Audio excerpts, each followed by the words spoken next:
Muy buenas tardes tengan todos al espacio Oda a la Joven Luz, organizado por la sección de literatura de la Asociación Hermanos Saiz en Holguín, Ediciones La Luz, sello de la HS en la provincia, y la librería Celestino del Centro Provincial del Libro y la Literatura.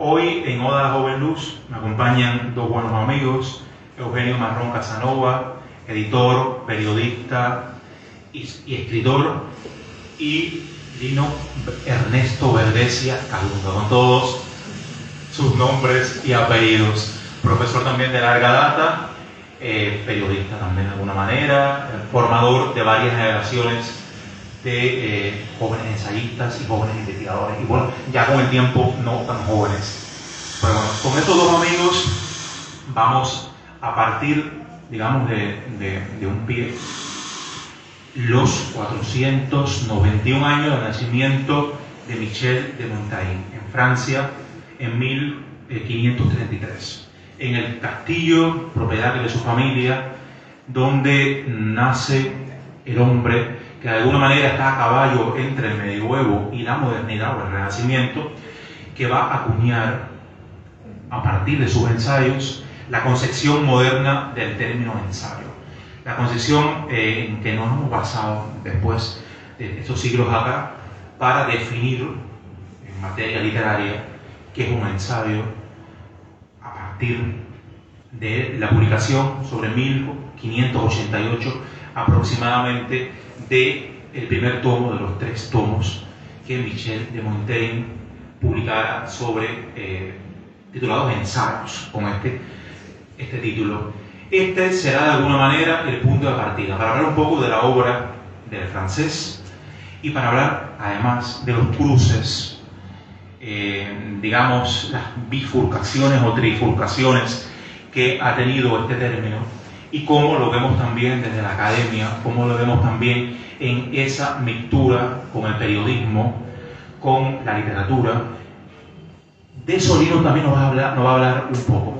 Pero para comenzar, quizás ubicarnos un poco en la publicación de este primer tomo, seguirían 2 más, de los ensayos de Miguel de Montaigne, para hablar un poco de la época, de la importancia que estos textos de carácter, digamos, bastante humanista, centrados en la figura del hombre, sobre todo muy propio del Renacimiento, pero a partir del análisis de la propia vida de Montaigne, como ejemplo de análisis, ¿no? Para hablar sobre los diversos valores morales, sociales, culturales de la época.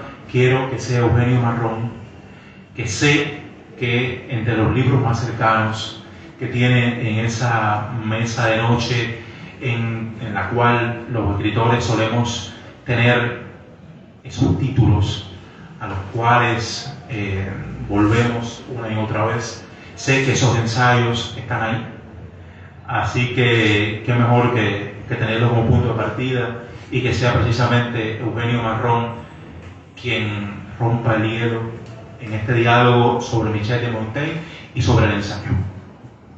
Bueno, pues exactamente como tú has dicho, Elian, buenas tardes a los amigos que están aquí a la sombra de la luz, la gran luz, la editorial Ortiguera, cuyo equipo dirige el poeta Luis Youssef y cuyo equipo aglutina siempre la posibilidad del encuentro con la lectura en sus más diversas coordenadas. Esta tarde, celebrando una de las grandes cosas que hay que celebrar a la hora de la literatura, que es, como lo llamaba Javier Marías, el centauro de los géneros literarios, el ensayo, porque decía Javier Marías que los grandes ensayos tienen que tener el ímpetu de la narrativa y la intimidad, la entraña de la poesía en los textos, en la escritura del ensayista. Y ese género literario, curiosamente, se funda en 1580. Decir se funda es una palabra bastante aleatoria, porque en 1580 se publican el libro 1 y el libro 2, y 3 años después el libro 3, que conforman los ensayos de Michel de Montaigne. Es curioso esto, porque 1580 y la época en que Montaigne da a la luz en la muy fresca entonces entonces imprenta el invento de Gutenberg, entonces era una cosa muy novedosa, muy de décadas recientes. Es interesante ver cómo desde ese momento hay un género que se establece y apunta hacia una modernidad constante de la creación verbal, de la mente, de la inteligencia, de la agudeza, pero surge en un mapa que de cierta manera tiene que ver mucho con el mapa de estos tiempos en Europa. La Europa de Montaigne es la Europa de guerra de religiones, de grandes conflictos, desplazamientos, hambrunas, etc. Y vemos que el mapa de Europa de hoy, con los grandes desplazamientos que vienen desde África a través del Mediterráneo, la guerra en Ucrania, los conflictos en los Balcanes y demás, pues se asemeja de cierta manera a esa Europa de Montaigne. La Europa de Montaigne era una Europa arriscada, inquieta, una Europa en que los enfrentamientos en el orden religioso, en el orden de las ideas, era muy propio de espadas en mano. Y Montaigne, el señor de la montaña, al cual curiosamente siempre se le quiso ver como un hombre encerrado en su torre, la torre magnífica donde tenían sus libros, sus papeles. En el techo de esa torre estaban grabados los nombres de aquellos a quienes Montaigne reverenciaba, Séneca, etcétera, etcétera. Siempre se quiso asociar a Montaigne con un hombre reservado que mira el mundo y está escribiendo el mundo desde esa torre. Pero hay algo que hay que advertir. Montaigne no era un hombre encerrado en esa habitación suya, en esa torre suya. Tal como cuenta el francés Jean Lacouture en su biografía Montaigne a caballo, cuya traducción al español, por cierto, publicada por el Fondo de Cultura Económica, se debe a una gran poeta latinoamericana, Idea Vilariño. Montaigne era un hombre que se desplazaba mucho y gustaba mucho montar a caballo, tanto que decía Montaigne que mi estado natural es estar sobre la postura, o sea, desplazándose a caballo. Y siempre entre Francia, entre Roma, entre Florencia, se movía Montaigne, apropiándose del mundo, observando, haciendo que sus sentidos fueran tomando el mundo. Y ese mundo, esa manera de mirar el mundo, de desentrañarlo, es la que se inaugura a través de los ensayos. La palabra ensayo ya lo está diciendo, ensayar. Vamos a ensayar, vamos a probar, vamos a ver si es así como da los resultados. Y Montaigne, con una escritura elegante, airosa, plena de belleza, que gusta mucho asomarse, citar, reflexionar sobre los grandes textos de la antigüedad que han ido formando su manera de leer y de ver el mundo. Esa escritura va construyendo un género de una peculiaridad extraordinaria. No es un género en el que la voz del autor venga a ser lo docto que viene a señalar con un dedo, tiene que ser así. No, todo lo contrario. Es un género en el que toda esa permeabilidad de posibilidades se cumple para entregar textos en los cuales el ensayista Montaigne comparte con su lector sus ideas sobre temas tan disímiles y temas que llegan hasta nuestros días, como pueden ser la belleza, la envidia, los enemigos, los coches, los caballos, la vida doméstica, el amor, por citar un puñado apenas entre tantos y tantos y tantos.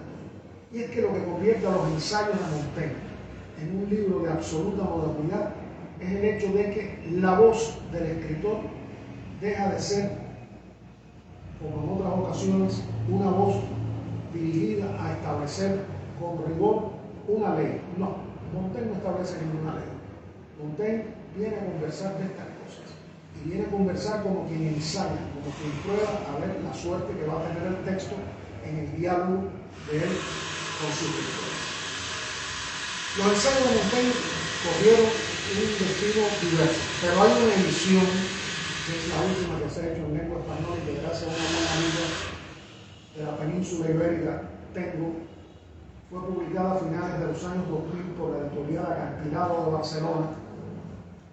Y esa edición es los ensayos de Montaigne anotados, recogidos, revisados por su hijastra Marie de Gournay. Marie de Gournay estuvo hasta el último momento anotando, pesquisando, buscando las formulaciones que Montaigne quería en cada uno de sus textos.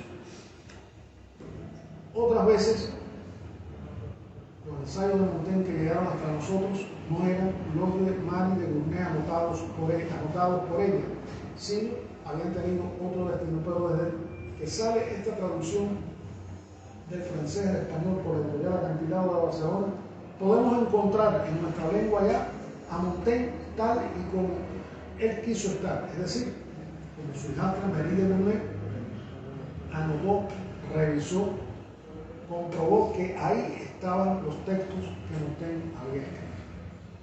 La modernidad de Montaigne, yo creo que tiene tres zonas que son muy importantes. Primero, todo lo que sucede alrededor del ensayista es asunto que puede ser tratado en escritura y compartido desde esa escritura con el lector. Número dos, las cosas que forman parte de la historia, de la conciencia humana desde el origen de los tiempos hasta 1580, cuando Montaigne publica los dos primeros tomos de los ensayos, son asuntos de reflexión permanente y de nueva materia para nuevas conversaciones. Porque si bien desde los clásicos de la antigüedad se habla de la envidia, o se habla del miedo, o se habla de la muerte, Montaigne incorpora nuevas texturas, nuevas maneras en ese conversar desde el ensayo sobre esas condiciones. Y tercero, el catálogo de domesticidades que desarrollan los ensayos de Montaigne. En los ensayos de Montaigne te puedes encontrar peculiaridades en torno a la crianza de caballos, a la construcción de coches, a maneras de instrumentos musicales, a vestuarios. O sea, Montaigne es un hombre que también está atento a cómo es la vida de las personas en los ámbitos en que esa vida se desarrolla. Así las cosas, los ensayos están inaugurando una extraordinaria modernidad. La modernidad de la mirada plural en torno a las cosas. La modernidad de una escritura que refleja esa pluralidad desde el acto singular de la voz del escritor, del ensayista. Y la otra es que Montaigne entiende que esos ensayos no son punto final, no son cerrar la puerta y se acabó, no. Esos ensayos son como una casa, y las puertas y las ventanas están abiertas para que otros lleguen, los lean, los disfruten, los prolonguen, los amplíen en el tiempo. Así estamos hablando de uno de los hombres más modernos que hay. Montaigne es la modernidad absoluta del ensayo. Cualquier ensayo de Montaigne, aún el que nos parezca más lejano en el tiempo por los asuntos que puede abordar, es un ensayo contemporáneo. Y más, en el espacio de nuestra lengua, donde los grandes ensayistas han tenido nombradía viniendo desde la poesía principalmente, y de modo especial aquí en Iberoamérica, en América Latina, es bueno recordar que en los ensayos de Lezamanita, en los ensayos de Pedro Enrique Jumento, en los ensayos de Octavio Paz, en los ensayos de Borges, ahí está Montaigne. La inquietud de estos cuatro nombres como suerte de cuatro puntos cardinales posibles late. Y más, en muchas zonas de las novelas de Alejo Carpentier, donde el aliento del ensayo forma parte de una urdimbre muy bien establecida con la corriente narrativa, sea la novela, sea un relato, también está la mirada de Montaigne. Carpentier, lector avispado y lector adelantado también en el orden de la literatura francesa, conocía las entrañas de Montaigne. Así, Montaigne es nuestro contemporáneo absoluto. Cuando usted quiere saber cuál es el tono más amable, más discreto, más sutil para enfocar un tema a la hora de un diálogo en clave de escritura, vaya a los ensayos de Montaigne. Montaigne siempre va a saber más que uno, en ese orden. Decía Harold Bloom, el gran crítico británico, que entre Shakespeare y tú, siempre Shakespeare va a saber más que tú. Pues en el ensayo podríamos decir nosotros, parafraseando lo que dice Bloom sobre Shakespeare, que a la hora de ensayar entre Montaigne y tú, Montaigne va a saber siempre más que tú.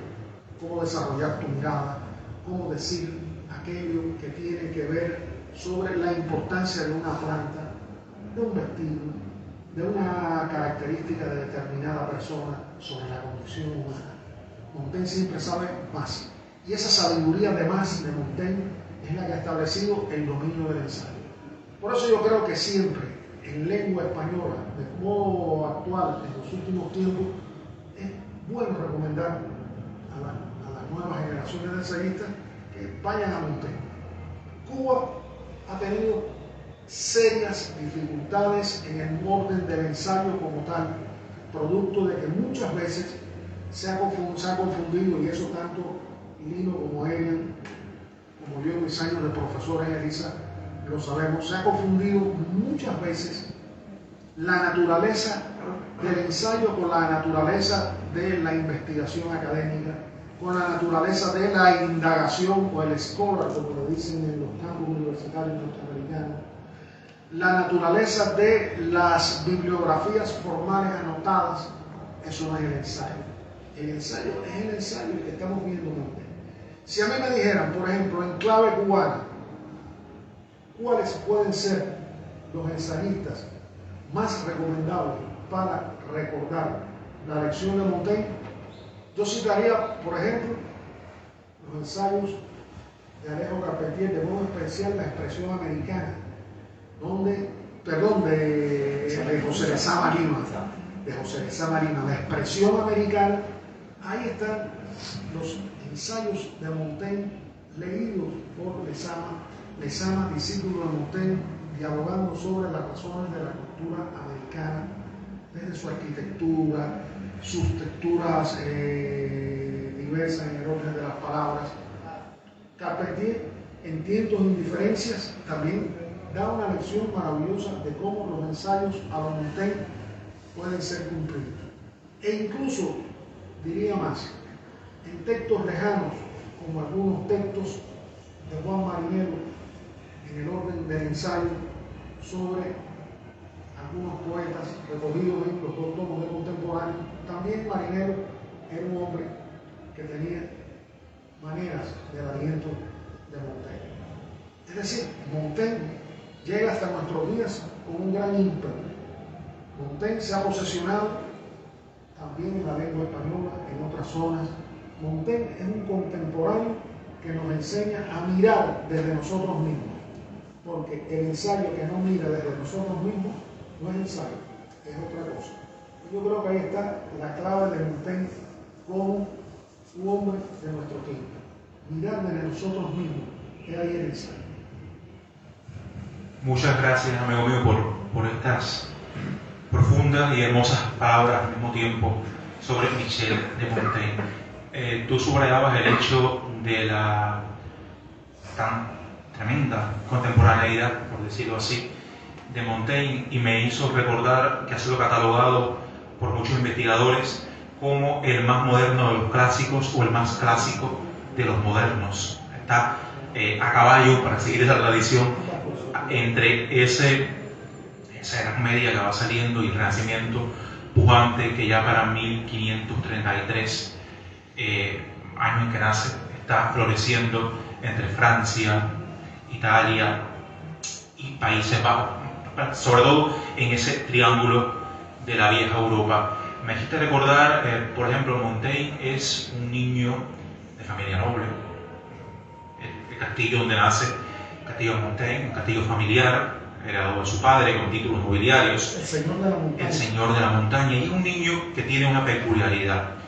Es educado en latín hasta los 9 años. El padre prohíbe que se hable frente al niño la lengua vulgar, el francés. Y hasta los 9 años, 8 o 9 años, solo se habla en latín. Y solo se lee a los clásicos del mundo latino, Horacio, Tácito, una serie de grandes poetas en lengua, poetas, y también, por ejemplo, los libros de Julio César, los anales, textos. Perdona, y ese niño convertirá esa lengua vulgar en la lengua clásica de Génesis.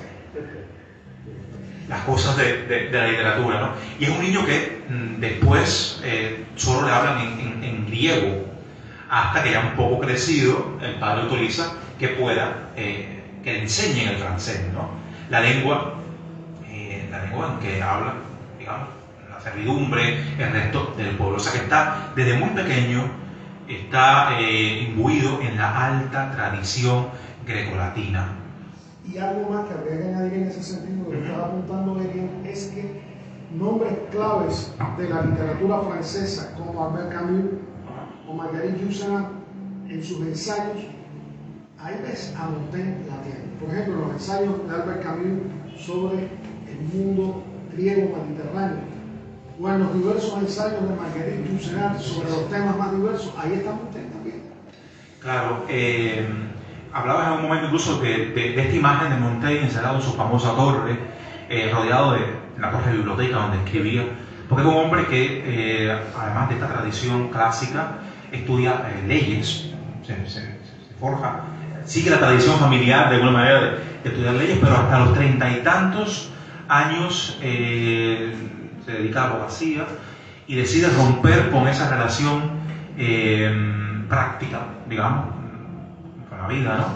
Y decide dedicarse a escribir todo aquello que deseaba contar, que deseaba decir. Es a partir de los 36 años hasta rozando los 60 en que muere, digamos, prácticamente joven, es que Montaigne escribe estos textos.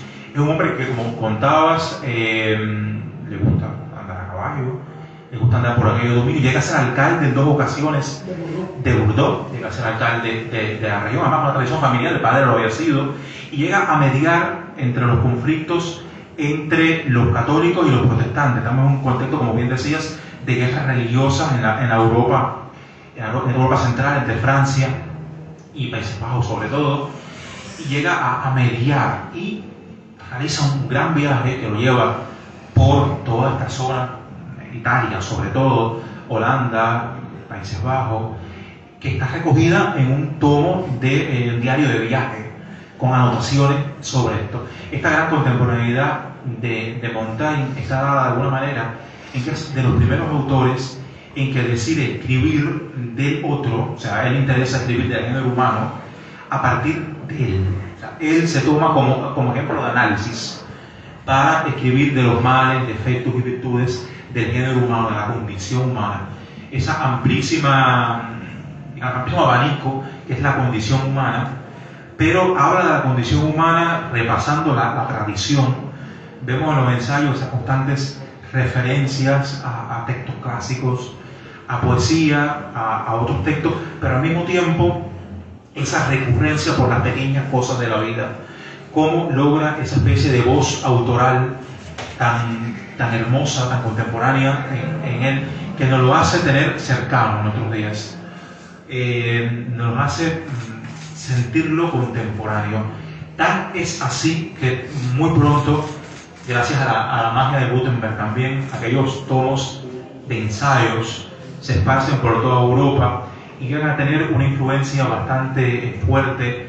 Sobre todo estoy pensando en los primeros años de la Ilustración francesa, en esos autores que ya un poco más del siglo XVIII van a sentar cátedra en el pensamiento filosófico occidental. Pienso en Rousseau, pienso en Voltaire, pienso en Diderot, por ejemplo, más hacia el siglo XVII. Incluso tanta la influencia que Francis Bacon, unos poquitos años después de la muerte titula también ensayos, un libro con similares búsquedas, siguiendo la voz, porque decir también que el término ensayo como palabra para definir esta escritura es un término acuñado. O sea, no solo el sentido del género, no es solo la esencia nace con él, sino también el término por el cual seguimos llamándolo hoy, ¿no? El término ensayo. Por eso es que tan pronto Francis Bacon va a titular también uno de sus libros, teniendo homenaje también a Montaigne. Para darle la palabra a mi amigo Lino, que también y que tan bien sabe sobre el ensayo, porque lo ha estudiado, lo ha investigado, sobre todo el ensayo sobre literatura, ¿no? Y que nos puede ayudar un poco a discernir este complejo mapa de conceptualizaciones o a complicarlo. Pero bueno, para eso también estamos, ¿no? Para aclarar, complicar, porque toda complicación también es un mapa de singularidades y de caminos para invitarnos a tomar algún que otro sendero. Bueno, sobre el ensayo, sobre las características formales y estilísticas quizás que pueda tener el género, yo quiero que Lino, desde su experiencia como docente y también como ensayista, nos aborde un poco, Lino, manera de provocación también. Tú sabes que también o ayudo a que haya luz o lo opuesto. Yo hace muchos años, lo tenía ya, pero una alumna, después compañera de trabajo y amiga, me hizo incrementar el hábito de recordar o de buscar la primera vez que yo oí una palabra o un concepto. Y yo recuerdo perfectamente la primera vez que yo vi hablar del ensayo. ¿De qué cosa es un ensayo? No fue ni en secundaria ni en el Pereira, eso fue en la universidad. En la asignatura de literatura general 3 debe haber sido, la doctora Cristina Cosío Estudio, manzanillera, ¿no? Campecholera ilustre. Y recuerdo que fue en la asignatura donde ella nos habló de quién era Michel de Montaigne. Y da la casualidad que un trabajo extra clase, se llamaba así, trabajo extra clase, hacíamos bastante, que era muy bueno, como ejercicio práctico, de tener que buscar, investigar, leer y después demostrar que sabía lo que había leído. A mí me tocó Michel de Montaigne. Y me asombró, porque ella nos decía que el ensayo había surgido, en el caso de Montaigne, como un ejercicio de reflexión a partir de la subjetividad, de expresar criterios sobre algo, de valorar. Y cuando yo me leí, recuerdo no sé cuántos, pero vi unos cuantos ensayos de Montaigne en la Biblioteca General de la Universidad de Oriente, a veces me parecía, claro, que era la ignorancia del muchacho de 20 años. ¿Hacia dónde me lleva esto? ¿Qué cosa quiere este hombre que me está diciendo? Si describe la caída de una hoja en los árboles, por qué la hoja cae y qué efecto produce en el que está mirando caer la hoja, hasta que la hoja se deposita. Y eran cosas así que yo decía, pero ¿hacia dónde me lleva esto?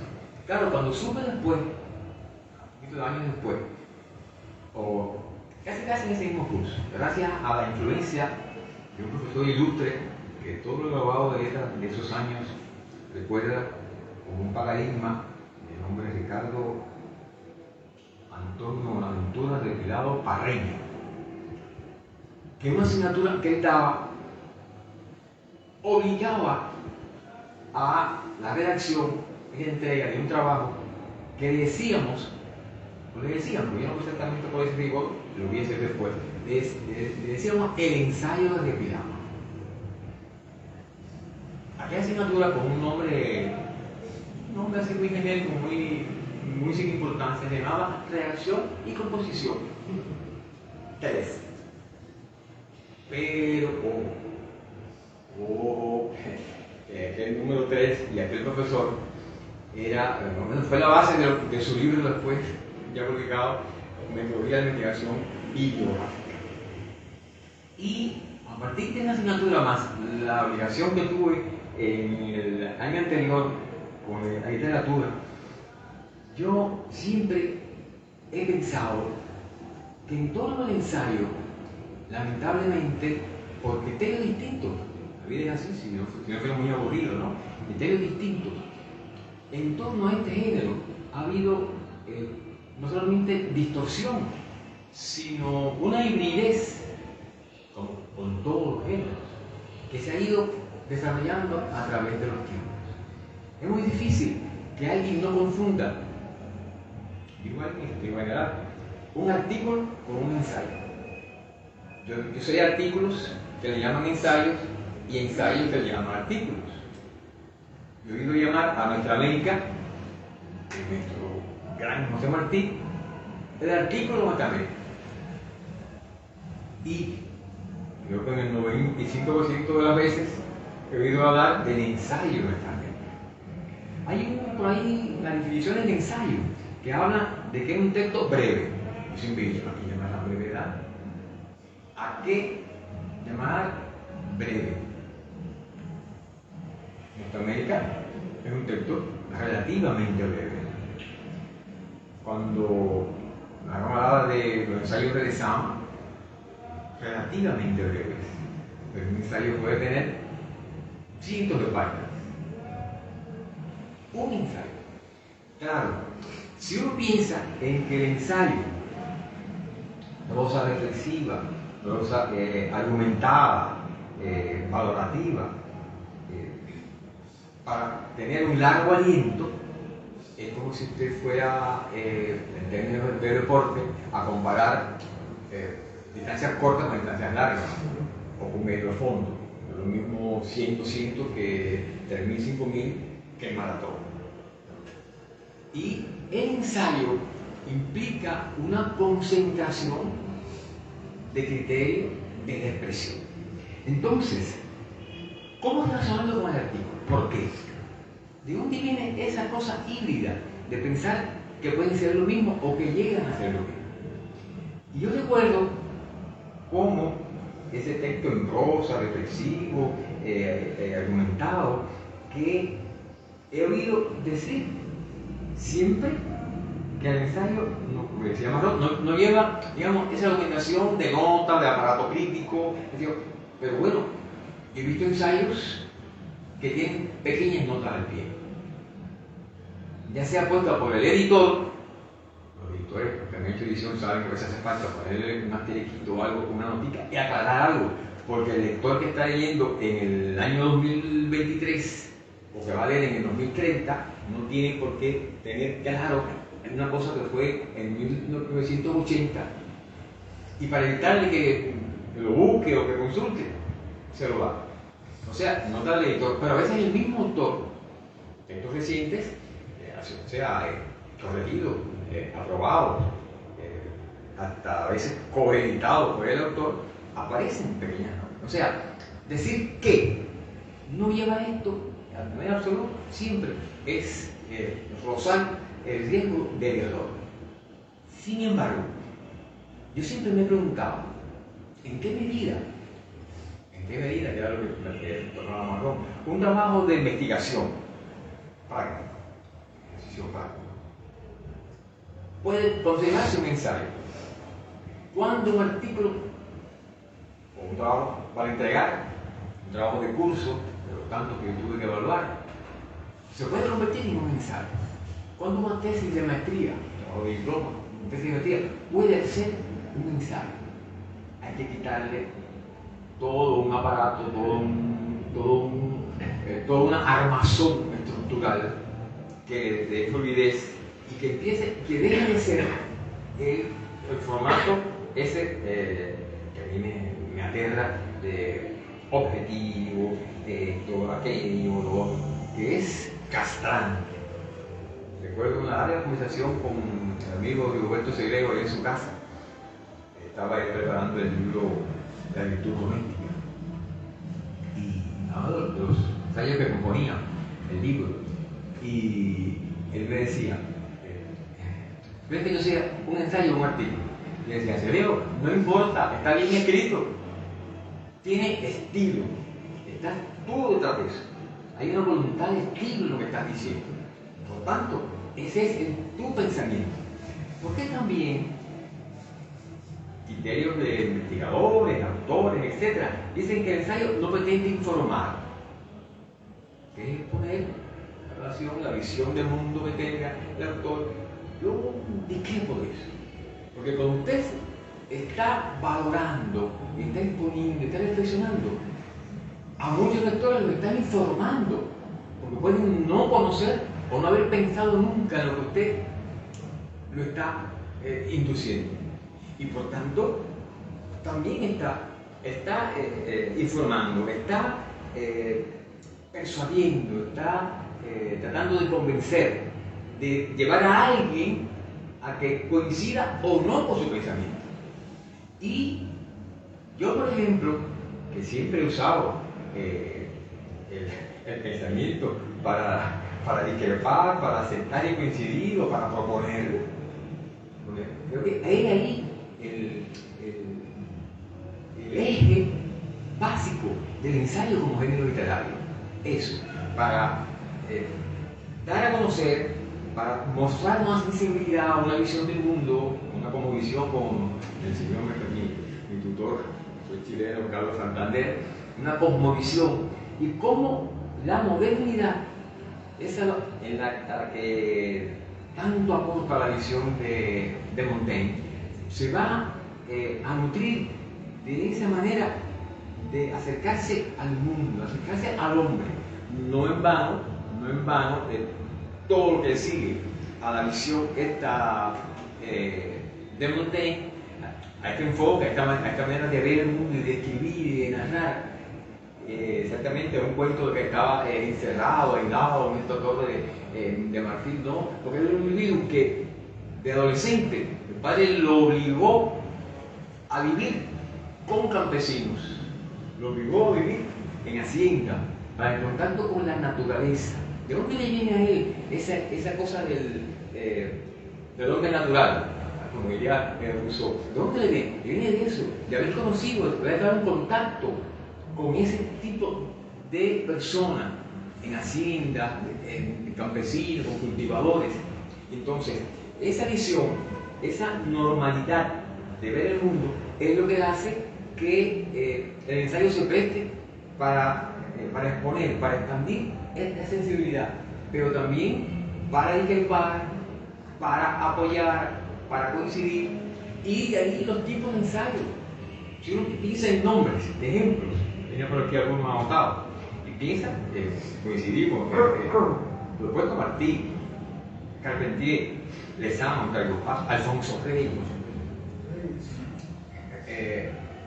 Mariátegui, y pienso un poquito más acá, ya en nuestro más cercano contexto, Ambrosio Fornet, Fernández de Tamar. A mí pienso en ensayo en Cuba, pienso en Calibán. No sé por qué siempre es una cosa, no puedo defenderme de eso. Pienso en ensayo en Cuba, Calibán. Ensayista en Cuba, Ambrosio Fornet. O sea, mi Cuba más contemporáneo. Entonces, y llevando un poco más acá inclusive, a otro mundo que más nos acerca. Pienso en Juan Antonio García, en Juan, los libros de Juan, la herejía, uno lee esos libros y se da cuenta que esos artículos o ensayos son resultado de investigación.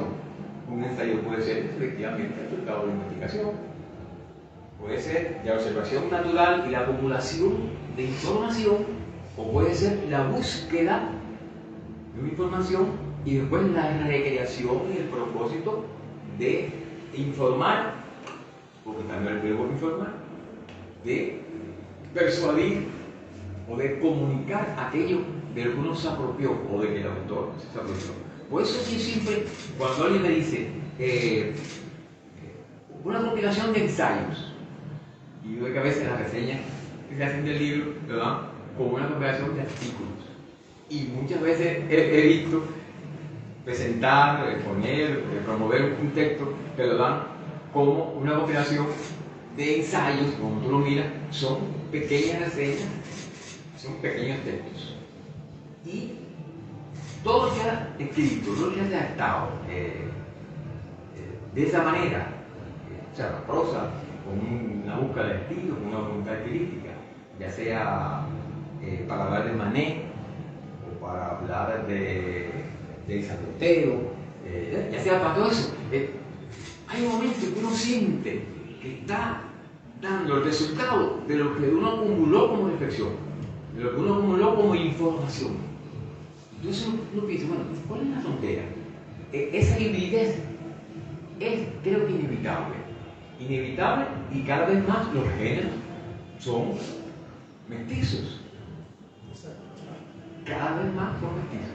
Pero, claro, uno tiene que saber que la cepa, allá, el punto de partida, el original, está allá, en esa manera renacentista, en esa manera de tremenda profundidad de humanismo que nace de la práctica de Montaigne. Y yo siempre me gusta pensar que los ensayistas tienen digamos, el compromiso, el deber, el propósito de hacernos crecer en el pensamiento.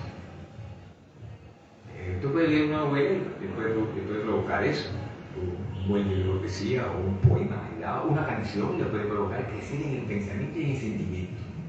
Pero nada hace crecer más, o sea, abonarnos más el terreno del pensar que del ensayos. Es como llevarte a una plataforma superior, a un ángulo superior para mirar en contrapicada y un caballo. Muchas gracias, Lino, por esta mirada. Digo, es picada, ¿no? Sí, picada. tan profunda. Es bueno que Lino ha recordado una zona interesante como algunos grandes profesores de la universidad en Cuba, como repitado, pusieron siempre énfasis en la distinción y la categoría del ensayo como gran suma de la creación literaria. Yo creo que eso es muy importante distinguirlo. Tenemos el caso, por ejemplo, de Camila Enrique Rubén, quien también ejerció la cátedra universitaria y desde ella favoreció el conocimiento y el dominio del ensayo. Y tenemos el caso de grandes ensayistas, no sobre temas precisamente literarios, sino sobre otras zonas vinculadas a la historia, a la antropología, a los conocimientos de conformaciones culturales múltiples, cuyos textos tienen un aliento a lo Montaigne. Pienso, por ejemplo, el contrapunteo cubano del tabaco y del azúcar de Fernando Ortiz.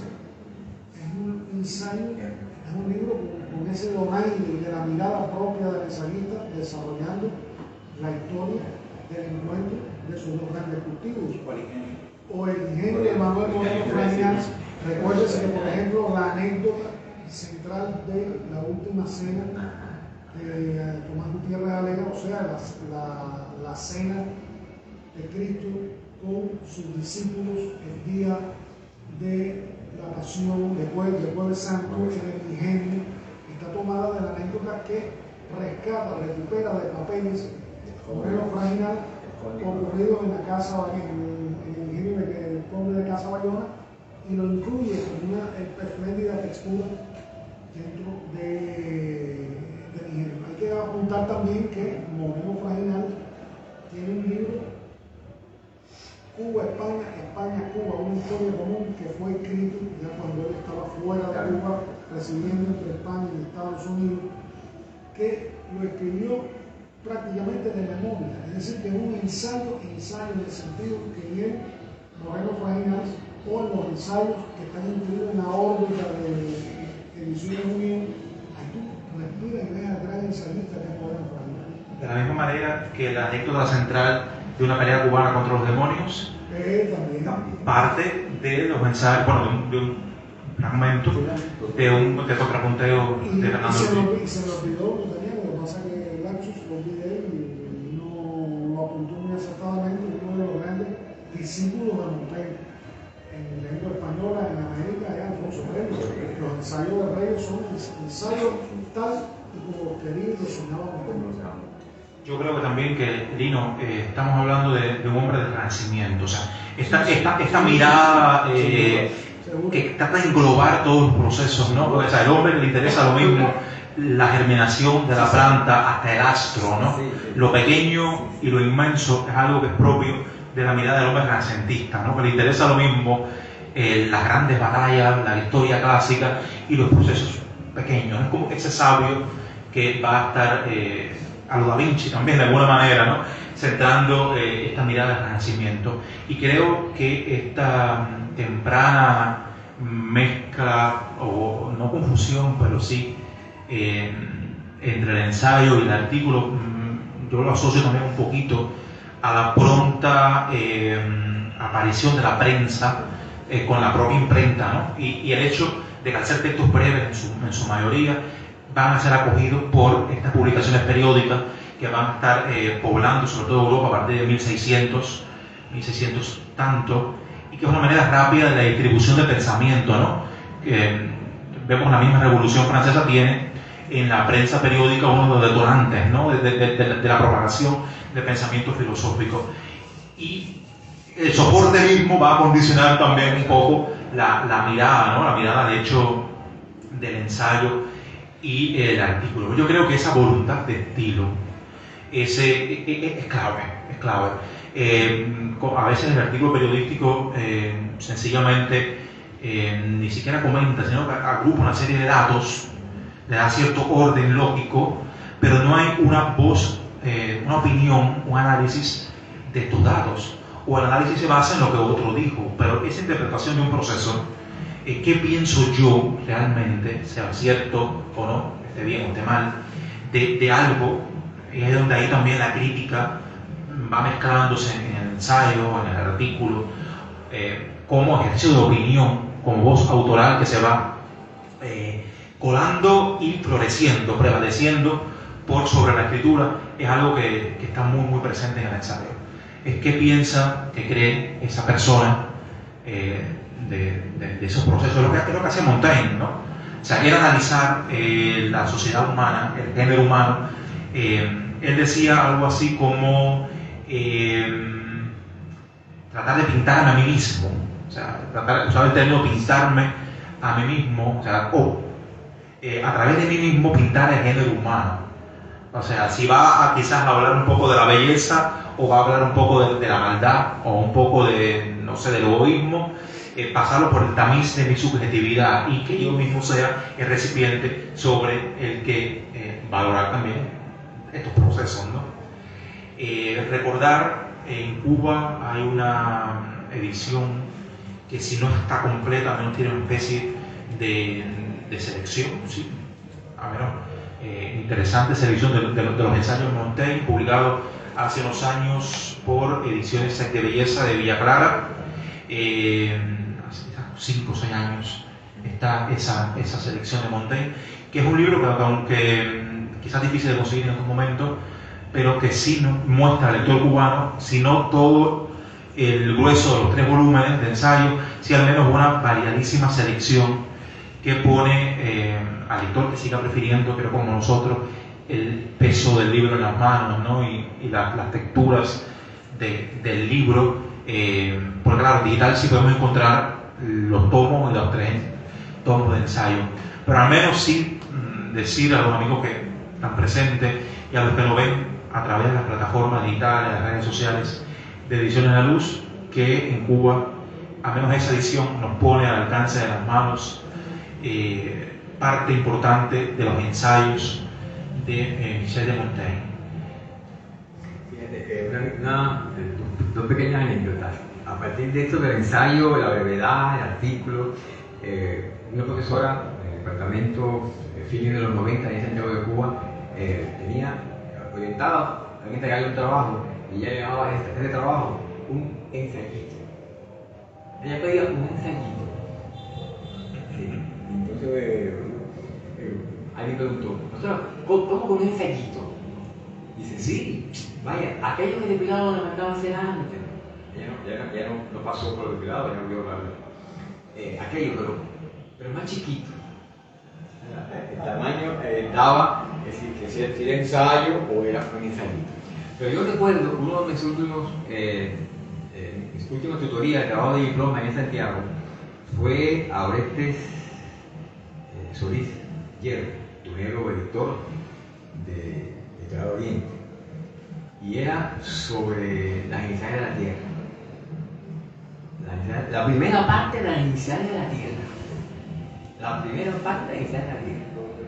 Y toda esa manera en que Carlos Pérez Cifredo, el personaje, está recordando todo lo que tiene él en su formación de los cómics, de las películas, de todas aquellas cosas, ¿no?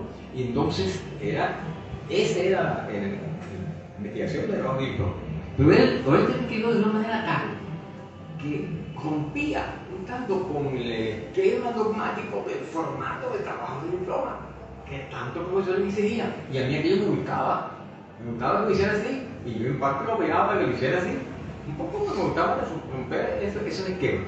Pues cuando yo fui a defender, yo creo que en el tribunal, sí, me salió bien, ¿no? Pero en el tribunal alguien en el tribunal le señaló eso.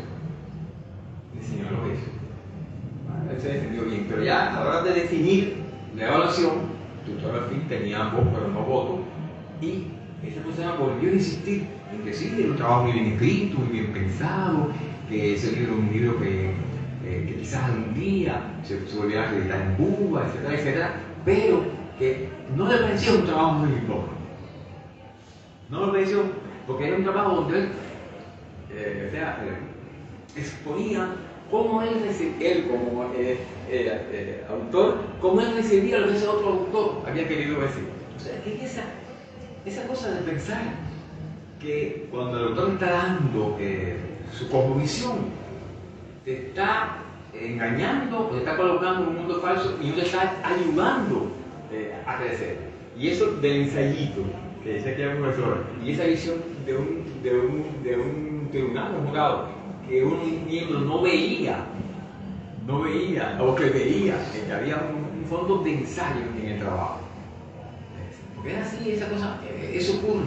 Y es que, repito, el ensayo siempre será ese sustrato de equilibrio, de reflexión en prosa, y sea base y es, mismo tiempo, es arriba y en abajo. Y no hay un escritor de prosa reflexiva, llámalo como ustedes llamen, artículo, ensayo, que no sienta la necesidad de la voluntad de estilo. La voluntad de estilo, que es algo que también limita, caracteriza y marca lo que es el ensayo. Gracias, Lino. Yo también a manera de recomendación pienso en una serie de autores que no hemos mencionado, ¿no? O sea, hablaba Marrón de Camus y Marguerite Duras, o Yourcenar con la serie de ensayos.